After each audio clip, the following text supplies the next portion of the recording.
Bismillahirrahmanirrahim. Assalamu alaikum. I am Bushra Gulzar and presenting my lecture number 9, Biology class 10 and unit number is 15. बेटे ये हम लोग पढ़ रहे हैं मेंडल्स लॉ हमने शुरू किए थे इनहेरिटेंस के। आज जो हमने लॉ पढ़ना है लॉ ऑफ सेग्रीगेशन पढ़ना है। Mendel studied the inheritance of seed shape first. सबसे पहले उसने सीड की जो शेप थी कि वो किस तरह का होगा, यानी कि नेक्स्ट जनरेशन में अगर एक जनरेशन में सीड का शेप ये हो तो नेक्स्ट में वो शेप कैसी होगी, उसने उसके लिए सबसे पहले जो उसने पढ़ना यानी इनहेरिटेंस जहाँ से स्टार्ट की वो सीड शेप से की थी। For this purpose he cross यानी टू प्लांट्स टू प्लांट्स के दरमियान क्रॉस करवाया, having one contrasting trait seed shape, जिसमें कि यानी कंट्रास्ट मौजूद था सीड की शेप में। A cross in which only one trait is studied at A time. और मोनोहाइब्रिड क्रॉस की डेफिनेशन है ये, a cross in which only one trait studied, जिसमें सिर्फ एक खसूसियत एक कैरेक्टरिस्टिक को स्टडी किया जाए उसे हम मोनोहाइब्रिड क्रॉस का कहते हैं।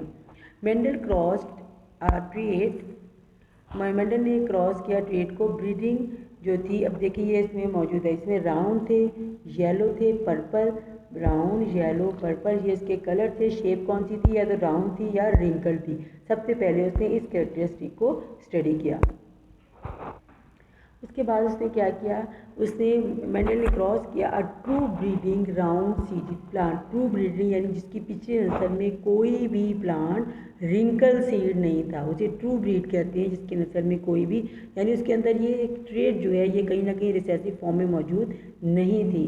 With a true breeding wrinkle seeded plant, और ऐसे प्लांट से उसका क्रॉस कराया जिसकी जो भी ट्रू ब्रीड रिंकल था यानी उसकी पीछे पूरी नस्ल में जनरेशन में कहीं कोई राउंड सीड नहीं था, उसे हम कहते हैं ट्रू ब्रीड। ऑल जो रिजल्टिंग सीड थे of the plant next generation were round, सब के सब जो रिजल्ट आया वो सब के सब राउंड फॉर्म में आया। Mendel declare the trait round seed, उसने ये डिक्लेयर कर दिया कि राउंड सीड ट्रेट है। As dominant wild wrinkle seed as a recessive, यानी जो ट्रेट प्रोमिनेंट हो जाती है, खुद को शो कर देती है, वो डोमिनेंट जो है वो उसे हम कहते हैं, वो उसको हम क्या कहते हैं, उसी ट्रेट को हम उसका नाम दे देते हैं राउंड सीड, और कहते हैं ये डोमिनेंस शो कर रही है। जबकि रिंकल सीड रिसेसिव में चला गया, यानी कि उसके अंदर रिसेसिव में वो मौजूद था मगर उसने खुद को शो नहीं किया। The following year Mendel planted the seeds and allowed the new plant to self fertilize. उसने अब क्रॉस नहीं करवाया, उसने खुद उन्हें उगने दिया और उनको सेल्फ फर्टिलाइज होने दिया। आपको पता है कि जो पी प्लांट होते हैं वो सेल्फ फर्टिलाइजेशन करते हैं, उनके जो होते हैं फ्लावर्स ऊपर से कवर होते हैं, अपने ही जो एंथर होते हैं उनके अपने स्टिग्मा पे गिर के सेल्फ फर्टिलाइजेशन करते हैं। As a result he got 7,324 seeds round. इसमें जो थे यानी कि ये टोटल सीड थे जिसमें के 5,474 राउंड थे और 1,850 रिंकल थे, यानी 3 और 1 का उसमें रेशो मौजूद था। The parental generation is denoted as P1 generation and the offspring of P1 generation are F1 generation।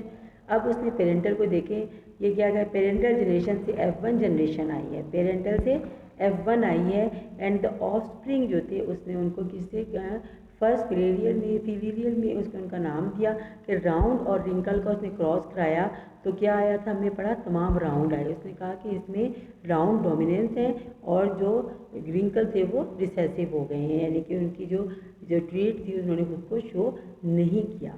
And the cross in F1 generation produce F2 generation. अब F1 ने F2 जनरेशन प्रोड्यूस, अब उसने क्या किया, F1 को उसने मैंने आपको बताया ना सेल्फ फर्टिलाइज होने दिया, उसने उनको फिर क्रॉस नहीं करवाया उस साल।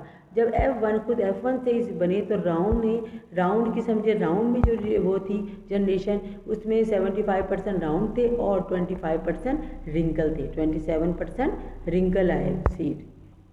Next similarly when true breeding tall plants were cross the two breeding short. अगर उसने जो इसी तरह जो आप कह सकते हैं टॉल प्लांट ट्रू ब्रीड यानी उनके पीछे नस्ल में कोई भी छोटे कद का शॉर्ट प्लांट नहीं, शॉर्ट जो आप कह सकते हैं नहीं था, तो उसमें ऑफस्प्रिंग F1 और टॉल प्लांट्स है, tallness was the dominance trait and when the member of F1 generation were self fertilize, उनको फिर उसने जैसे पहले क्या था सेल्फ फर्टिलाइज होने दिया तो फिर उसे रेशो 3 और 1 की मिली।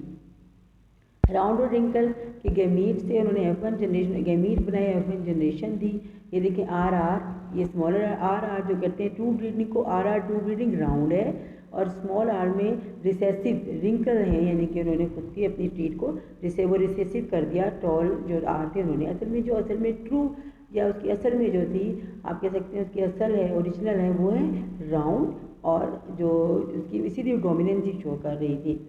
उसे इसको क्रॉस करवाया तो आर बड़ा जैसे राउंड शेप में ही आए, मगर वो रिंकल नहीं आए, तमाम राउंड आए। मगर जब इसकी जनरेशन उसने फर्स्ट उनको खुद ही अपने साथ उन्होंने सेल्फ फर्टिलाइज होने दिया, तो जो गैमीट्स बने F2 जनरेशन के, उसमें क्या हुआ कि एक जो थे उनके ट्रू यानी कि सारे के राउंड सीड आए, दूसरे में रिसेसिव में एक राउंड और रिंकल जो थे वो उनकी रिसेसिव हो गई, और एक बिल्कुल जो थे यानी इन दोनों में भी आप इसमें देखें कि वो सारे रिंकल है, यानी 1 और 3 की इसमें रेशो मौजूद थी।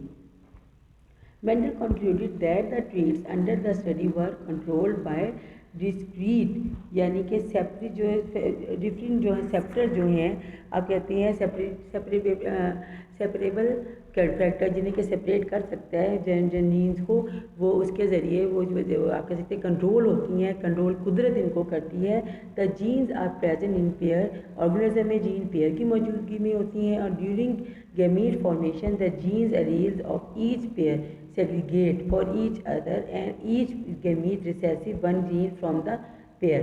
और हर भी देखिए सेग्रीगेशन होती है, यानी सेपरेट होने के बाद वो कोई ना कोई एक जो है वो रिसेसिव हो जाती है और दूसरी जो है खुद को डोमिनेट कर देती है। बनता gamete of male and female parent unite जब वो मिलते हैं, the resulting offspring again gets the gene in pair, दोबारा पेयर में बनती हैं। This confusion were called the laws of segregation.